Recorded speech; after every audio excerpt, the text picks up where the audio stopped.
So yeah, moving on to the last segment of the podcast, and I asked everybody this, and I want to hear your answer and everything. I probably should have asked you at the beginning because I always ask people at the beginning, so to give you enough time to answer it, which is make or break. What is one thing that is going to make, and what's something that's going to break? So not like uh, make or break one thing. It's like, what is something that's going to make you just stay honed into the game for the next 4 years, or what's something that's going to break you on day one that you're just going to be like, I don't want to play this anymore. Okay, all right. So I think mine might kind of answer each other, but I think what would really make okay. I mean, obviously the If they're roster the is same, shaping that's up. totally fine. It, you know, I was gonna say because like I'm more of like I like playing like with other people like locally with my friends and I'll occasionally play online, but I am like probably when it comes down to it more of like a single player person. okay, I know it's weird these days for fighting games to do that, but I guess I grew up with a game. I grew up in the era of the 2000s when like fighting games there was like a bunch of stuff to unlock and all that stuff. There was all yeah, these modes and mini games, especially the 3D era games. Oh my god! But I think if they're really, it would, make it. Obviously, there's just a lot of fun stuff to do in the game.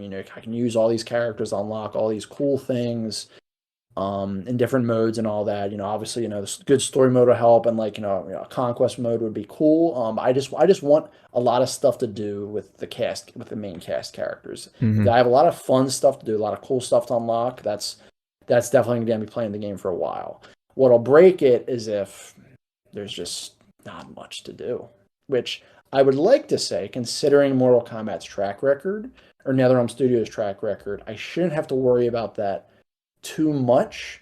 However, I still don't have the full evidence that that's going to be the case because we you're just don't really know much about the modes and all that. you're very see I'm the opposite. I don't think that we have a lot of evidence to support that they're going to do a lot of like single player mode stuff in the NRS era in comparison to how we had in the 3D era. In the 3D era we had mini games, we had the crypt, we had we had the crypt in NRS era, but I just Yeah. felt like 3D era had way more to do. I'm not expecting it to be as good Mm-hmm. as good as those games. It's just that Mm-hmm. like a lot of recent fighting games have been very bare bones. Mm-hmm. So like if they could at least just exceed that, then like I'm good. Right. So is that your make or break, like both together? I would say so, yeah. Because I mean, like I said, I would say like if there's no characters I want to play, but that's not going to happen because there's Right. already characters I want to play. There's already characters that I'm excited for that are probably going to be in the game with or without Serena. So I don't have to worry about that. Um, so like, yeah, I would just say like, and obviously I have to enjoy the gameplay. I'm again not super. I'm not like incredibly picky with that. As much as like because like I didn't mind playing Mortal Kombat 11. Like I can see some of the faults a lot of people talk about, It but was just I too still grindy. For the single player stuff, it was just way too grindy. oh yeah. See, and that's something else I wanted to say. Like I will defend Mortal Kombat 11 with that, but I will also say that they maybe tried a little too hard to give us Yeah. things to do in the game. I would like ideally I would like a lot of things to do, but it also not be like super grindy. Like if we still have gear, okay, fine. Let me just earn enough coins. Let me buy the mask I want for like rain or smoke or whatever, just on my own time. Not some tower that's only available during this day of the week or some crap like that. Yeah, Just let Tim me. said the exact same thing. He's like, why do I have to be on exactly this time, to get this specific tower and everything? It's like, I kind of wish just everything was available and it was just like, uh, it was like the purple masks were, 500,000 uh, uh, time crystals or whatever the currency was.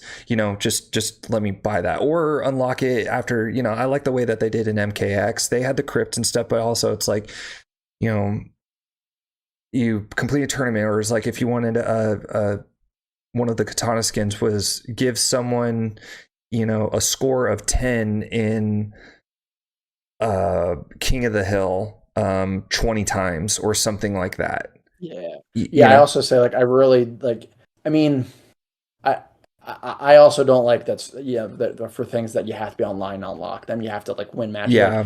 yeah, I understand encouraging people to play online modes. That's cool, but like first of all, you got to account for like connection and all that. Like if online's down, and also like some people just aren't as good as other people. So it's like you're not going to get like a skin you want for like Molina just because you're not as good as some other person online like that. Yeah. That to me is not really fair. And I was also going to say the hilarious thing is like with the whole time crystal thing, like you would think, oh, they make things grindy because they want you to pay real money. But the funny thing is, the two things I wanted most that I never got, it was a mask for Noob Saibot called Dark Automata, and it was a skin for Rain. It was like one of the purple, like kind of hooded outfits he had. And I was never able to get those. And I would literally, if they appeared in the Time Crystal shop, Hmm. I would have bought them. But they never did. So at least when I was on, so it's like Yeah. I would have given you money, but you didn't let me. So Yeah. we And that's both complete. lose. Yeah, and that's the problem with time stamped, gear pieces.